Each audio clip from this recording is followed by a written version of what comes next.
On est fin 2019, c'est l'heure du bilan. Salut à tous, salut à toi.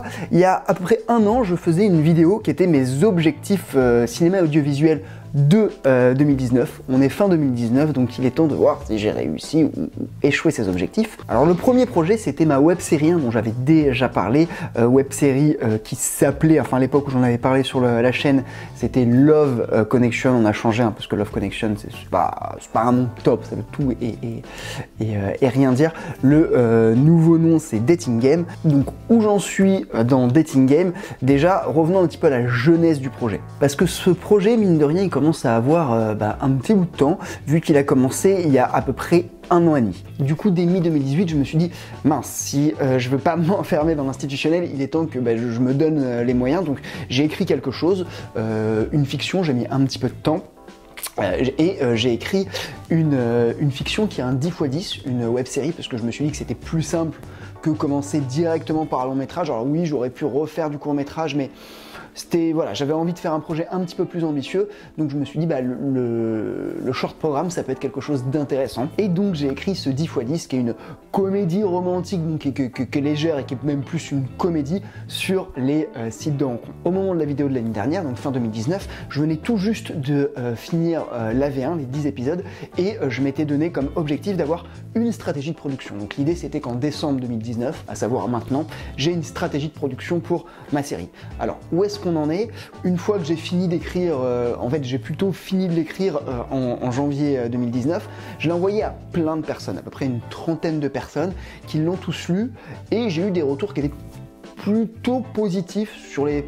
Alors je l'ai envoyé à 30 personnes, mais il y en a 20 qui ont dû le lire, et sur les 20 personnes qui l'ont lu, globalement, j'ai eu un retour qui n'était pas super positif. Après, il faut remettre ça dans le contexte. Je l'ai envoyé sur les 20 personnes, il devait y avoir la moitié, c'était pas des professionnels de l'audiovisuel, c'était des potes et des copines, et puis aussi ce côté voilà, c'est moi, et peut-être que leur retour était un peu biaisé. Bref, en mars j'avais plein de retours et des retours positifs, j'étais super content, mais le souci c'est que j'étais bloqué parce que je me dis ok, bon j'ai mon scénario, il est écrit, qu'est-ce que je fais après?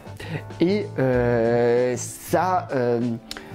fait de ne pas savoir par où aller, ça m'a un petit peu fait procrastiner en me disant bon ok, je sais pas trop, et puis j'avais d'autres projets, donc j'ai un petit peu procrastiné. Puis à un moment je me suis mis à contacter Joël maintenant qui fait des émissions sur le scénario sur la chaîne, et je me suis mis à le contacter. En fait je l'avais rencontré à l'époque où je jouais dans des web-séries de geeks et que je traînais un petit peu dans la sphère geek, et lui-même qui s'intéressait énormément au format court, je l'avais rencontré via ce réseau, et du coup je l'ai contacté pour lui demander quelques conseils. Je lui ai envoyé ma note d'intention, je lui ai envoyé ma série ensuite, et contrairement à tous mes potes, le retour lui était pas super méga positif. Alors il a souligné des choses sympas, mais il a souligné aussi plein de faiblesses du scénario, et moi qui pensais naïvement que voilà, j'avais ma V1, elle était cool, elle avait plu à tout le monde, en fait quand je l'ai soumis au premier vrai professionnel de l'écriture, parce que je l'avais envoyé à des potes qui étaient pros, mais c'est des chefs élec, des chefs op, bref, pas forcément des personnes qui sont spécialisées dans l'écriture, lui m'avait fait un retour qui était très mitigé. Alors il s'est passé un petit peu de temps entre le moment où je lui ai envoyé, je suis venu le voir à Berlin en juin, et en juin on a pas mal discuté, et il m'a dit, et c'est là que je lui ai dit, écoute Joël, moi j'adorerais que tu me coaches, que tu sois mon script doctor sur ce projet, parce que voilà, t'as des compétences que j'ai pas, et peut-être que tu pourras m'aider à trouver une solution pour réussir à réaliser cette série, en tout cas à déjà monter le projet. Alors on a retravaillé ensemble une V2. Cette fois-ci, je lui ai d'abord proposé un séquencier, mais vraiment, quand je vois la V2 maintenant, elle est tellement plus riche, j'ai retravaillé les personnages, j'ai mis des intrigues secondaires à ma narration, et elle est beaucoup moins lisse, donc au final c'est quelque chose, le passage entre ses mains et ses yeux d'expert a vraiment bonifié mon scénario. Alors c'est pas fini, en fait la série donc, qui est un 10x10, on l'a divisé en 4 grosses parties. Ce que j'ai fait, c'est que j'ai écrit un séquencier, donc un séquencier c'est pas une continuité dialoguée, c'est juste un résumé de chaque séquence sur chaque épisode, et la continuité dialoguée je l'ai fait que sur les 4 premiers épisodes, et au final ma série elle peut se diviser en 3 grandes parties, épisodes 1 à 4, 4 à 7 et 8 à 10. Donc j'ai le séquencier sur tous les épisodes et la continuité dialoguée que sur l'épisode 1 à 4. Ensuite, donc ça, réécrire un petit peu ce séquencier, on va dire que ça m'a pris de juin à septembre. Ensuite, on se faisait souvent des allers-retours avec Joël, je lui montrais mon travail, il me disait ouais ok ça c'est bien, ça je sais pas, ça, il me proposait des pistes. Ce que j'ai beaucoup aimé avec son travail, c'est qu'il a jamais été toujours dans la proposition, jamais dans il m'a imposé, et je pouvais lui dire quand il me disait quelque chose qui me plaisait pas forcément, je pouvais lui dire bah ouais mais alors ça ce qui me gêne c'est par rapport à ça. Et il écoutait et on cherchait des solutions ensemble. Donc ça c'est vraiment quelque chose, il a été énormément dans l'écoute, ça c'est quelque chose que j'ai énormément apprécié. Là du coup on est en octobre 2019, j'ai plus ou moins ma V2 en tout cas un séquencier, et Joël me dit bon il est peut-être temps d'aller commencer à voir les commissions. Il y a YouTube et la SACD qui avait une bourse en décembre, et il y a eu une autre pré-commission sur le programme court comme ça qu'un copain m'a envoyé. J'ai fait un petit peu à l'arrache parce qu'au moment où je l'ai vu, il restait 5 jours. Mais c'est pas grave parce que ça m'a mis une deadline pour faire un premier dossier de production qui a été amené à se bonifier. Donc, en gros, de septembre à décembre, j'ai surtout retravaillé encore toujours un petit peu le scénario. Même le scénario, je l'ai bossé jusqu'à à peu près octobre, jusqu'à ma vidéo vlog avec Joël, hein. C'était vraiment le dernier passage, et bon, ensuite je suis un peu revenu dessus, mais voilà, globalement je l'ai bossé jusqu'à octobre, et de octobre à décembre ça a été plus un travail sur le dossier de production, d'un côté pour le CNC, de l'autre pour YouTube. Donc j'ai réussi à être dans les temps pour ces 2 commissions. Ça me fait un petit peu peur, les dossiers ont été envoyés, j'ai la réponse début janvier.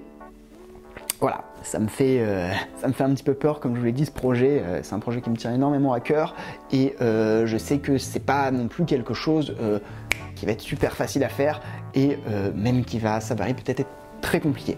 Bref, ce premier objectif, du coup, d'avoir une stratégie de production, n'a pas vraiment été au final atteint. Alors il s'est passé un dernier truc en décembre. Je reçois une newsletter de comment faire un film. Si vous connaissez peut-être, c'est nous on est Apprendre le cinéma, et il y a un autre blog qui n'est pas passé sur YouTube qui s'appelle Comment faire un film, qui est tenu par Tom Veil. Tom Veil, qui c'est quelqu'un qui a pas mal bourlingué dans tout le cinéma. Il a d'abord été régisseur, puis régisseur général, assistant réal, il a réalisé des projets, il a été leader de prod, il a même eu un rôle assez important dans une commission du film dans les Hauts-de-France. Bref, c'est quelqu'un qui a un bon réseau et qui connaît bien l'univers de l'audiovisuel et comment il marche, surtout en interne. Et il a proposé une offre de coaching, et je me suis dit mais waouh, c'est génial parce que du coup cette offre de coaching, bah, ça correspond un petit peu à mon projet où voilà, maintenant j'ai une V2 un petit peu correcte, et lui va peut-être m'aider à enfin faire une stratégie de production. Il a un petit peu de réseau, donc c'est cool, sachant que Joël a aussi un petit peu de réseau. Je vais continuer dans tous les cas ma collaboration avec Joël et mettre un petit peu en parallèle celle de Tom pour voir. Selon Tom, et je pense que Joël sera d'accord, il ne faut pas que je produise ma série, il faut d'abord que je cherche une prod peut-être qui, elle, aurait déjà ses entrées. Dans un second temps, on verra, si jamais je trouve pas de prod, on verra si ça vaut le coup que je la produise moi-même, sachant que voilà, ça implique pas mal de choses assez compliquées. Je serai amené à vous développer un petit peu mes aventures avec ce projet. N'hésitez pas d'ailleurs à me dire dans les commentaires si ça vous intéresse que je fasse des épisodes spéciaux là-dessus. Comme je vous dis, c'est quelque chose qui me fait peur, et parfois la peur me fait procrastiner, mais j'essaye toujours d'avancer. Donc au final, l'objectif n'est pas réalisé à 100% parce que j'ai toujours pas de vraie stratégie et de production.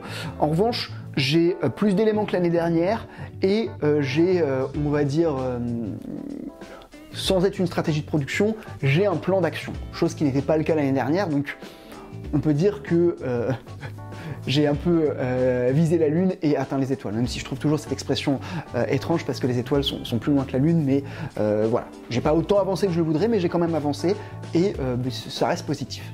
Deuxième objectif d'audiovisuel, ça concernait d'ailleurs indirectement, voire directement la chaîne YouTube, c'était la monétisation de la chaîne autre que par la publicité, hein, parce que la publicité, clairement, si t'as pas 500 000 abonnés, c'est très compliqué.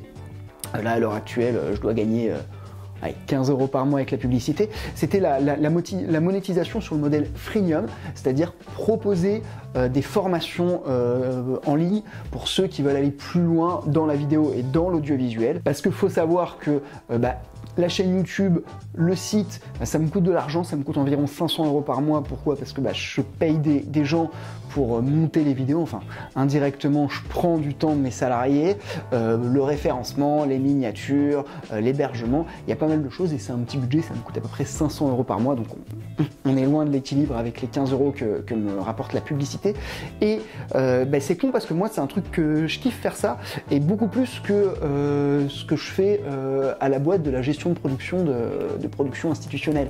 L'idée c'était d'essayer de me créer, entre guillemets, enfin de nous, hein, avec la société, de nous créer un nouveau job en proposant des formations. Alors j'avais fait un sondage auprès de tous les abonnés, en tout cas des abonnés à la newsletter, et je crois qu'il y avait eu 98% des personnes qui avaient dit ouais, ok, c'est une bonne idée. Donc voilà, je voulais pas faire ça sans brusquer tout le monde, mais la plupart m'avaient dit ouais, ok, c'est une bonne idée. Alors j'avais l'idée de faire plein de formations, mais comme je veux vraiment faire quelque chose de très bien, j'ai pas super méga avancé. En fait, j'en ai sorti qu'une qui s'appelle Maîtrise ta cam, qui est une formation pour allez, on va dire les débutants amateurs en vidéo, et c'est vraiment l'idée de cette formation, c'est de donner des bases solides et techniques. Je mets le lien dans la description d'ailleurs si ça vous intéresse. En ce moment il y a une promo parce qu'elle n'est pas tout à fait finie, même s'il y a déjà des élèves qui ont commencé à rentrer dedans, et il n'y a que celle-là que j'ai sortie. Alors mon erreur ça a été de travailler sur plusieurs formations en même temps, et peut-être que j'aurais dû être un petit peu plus méthodique,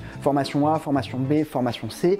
Du coup à côté de ça j'ai une autre formation qui s'appelle elle, donc qui n'est pas encore sortie, vidéaste averti, qui elle va plus être un peu la suite de Maîtrise ta cam, et qui va plus être sur tout ce qui est vidéo numérique, les codecs, les buts, les espaces gamut, pas mal de choses un petit peu plus poussées qui sont plus intéressants à comprendre, mais là ça va vraiment s'adresser à des personnes qui veulent aller beaucoup plus loin en vidéo, ou alors qui ont déjà un certain niveau de caméra. Il y a aussi deux autres formations qui vont sortir, une sur la lumière que j'ai fait avec un chef opérateur, et une autre sur la réalisation qui elle a été fait aussi en parallèle avec un réalisateur. Bref, là aussi l'objectif des formations, j'ai pas fait autant que je voudrais. Après j'ai vraiment sous-estimé le temps, parce que voilà, ça met du temps de faire une formation vraiment qualitative, et ça coûte aussi de l'argent. En fait j'ai dû encore plus investir parce que voilà, je voulais vraiment valider tout ce que je disais, et puis aussi faire quelque chose de propre, qui soit agréable et qui soit bien plus haut de gamme que le contenu que je peux faire sur YouTube. Ça met un peu de temps. Après, comme j'ai commencé un petit peu à tout travailler, je garde quand même cet objectif pour l'année prochaine. Là aussi c'est une semi-réussite, et peut-être un petit peu moins que l'objectif précédent sur le film. Enfin, le troisième objectif, c'était de reprendre ma chaîne YouTube Game of Life. Alors, vous le savez peut-être, mais moi je suis passionné de développement personnel. Alors, attention, développement personnel c'est un peu un gros mot. Développement personnel en fait ça veut tout et rien dire. Pour moi c'est l'idée de se développer, d'évoluer, de progresser, et j'ai un petit peu cette vision, tu vois, que la vie c'est un jeu vidéo, enfin un jeu en tout cas, c'est un jeu et tu level up à chaque fois. Et j'avais créé il y a 3 ans de ça une chaîne qui s'appelait Game of Life, et j'ai pas trouvé le temps de la nourrir, mais c'était un projet qui me tenait à cœur de partager ma vision gamifiée de la vie et la vision gamifiée du développement personnel. Alors ça, honnêtement, j'ai quasiment rien fait dessus. J'ai écrit quelques idées, mais j'ai quasiment rien fait dessus. Pourquoi? Parce que parce que j'ai pas eu le temps, parce que bon, il y avait ces 2 projets, mais à côté de ça, j'ai plein d'autres projets, j'avais ma société à gérer, qui prend quand même pas mal de temps, et d'autres projets plus ou moins personnels, et du coup, j'ai pas eu le temps, et je pense que heureusement que je ne me suis pas mis dedans, parce que je pense que les 2 autres projets auraient été encore plus compliqués à mener. Après c'est dommage parce que ce projet me tient quand même pas mal à cœur. Après le temps est une denrée précieuse et clairement si je voulais continuer à maintenir la diffusion sur cette chaîne YouTube, je pouvais pas me permettre de faire Game of Life. Donc ce que je vais faire, je pense pas que pareil, ce sera pas dans mes objectifs prioritaires de l'année prochaine. Quand j'aurai des idées, je vais gratouiller comme ça, si ça vient je gratouillerai et je verrai, mais en tout cas je vais pas me mettre de pression de résultat là-dessus. Voilà, ça y est la vidéo bilan, donc au final sur 3 objectifs, sur 3 si je devais me donner une note, allez on va dire 0,60 pour la première, 0,50 pour la deuxième, donc ça nous fait 1,10 sur 3, c'est même pas la moyenne, c'est pas énorme. Après, bon globalement, quand je regarde un an en arrière, j'ai quand même évolué, j'ai quand même progressé. Ma boîte aussi a pas mal progressé, en termes de chiffre d'affaires un petit peu, mais aussi en termes de process et de gestion, et ça j'en reparlerai, parce que du coup je vais vous refaire une autre vidéo sur mes objectifs de 2020, et j'en reparlerai, mais voilà, ça a été une belle réussite de 2019, la progression qu'on a eue sur notre workflow, entre guillemets. Donc même si j'ai pas la moyenne, j'ai envie de retenir que voilà, j'ai progressé. Peut-être que j'ai eu un peu un péché d'ambition en lançant autant de choses, je ne sais pas. Dans tous les cas, je reste motivé et toujours proactif pour atteindre les objectifs que je me suis fixés. J'espère que vous aussi qui me regardez, si vous avez des objectifs dans l'audiovisuel, vous ferez cet exercice au 1er janvier de vous dire ok, qu'est-ce qui est important pour moi. N'ayez pas un péché d'ambition, parce que à vouloir être trop ambitieux, on fait rien. Ne vous dispersez pas non plus trop. Moi, il y a eu 3 trucs, on pourrait même dire 4 trucs avec la boîte, au final, voilà, clairement ça a impacté. Si j'avais eu un seul de ces 4 trucs, j'aurais été beaucoup plus efficace. Moi, j'ai la chance d'avoir aussi quand même une équipe et des collaborateurs qui m'ont aidé à faire vivre ces 4 choses. Enfin, bon, Game of Life, ça n'a pas vraiment vécu, mais en tout cas qui m'ont aidé. Mais clairement, plus on a d'objectifs, plus on dilue nos chances d'en réussir un. Voilà, on arrive à la fin de cette vidéo bilan. Merci déjà de m'avoir écouté. J'espère que ça vous a apporté des choses. Moi, en tout cas, ça m'a vraiment permis de faire le point et c'est plutôt cool.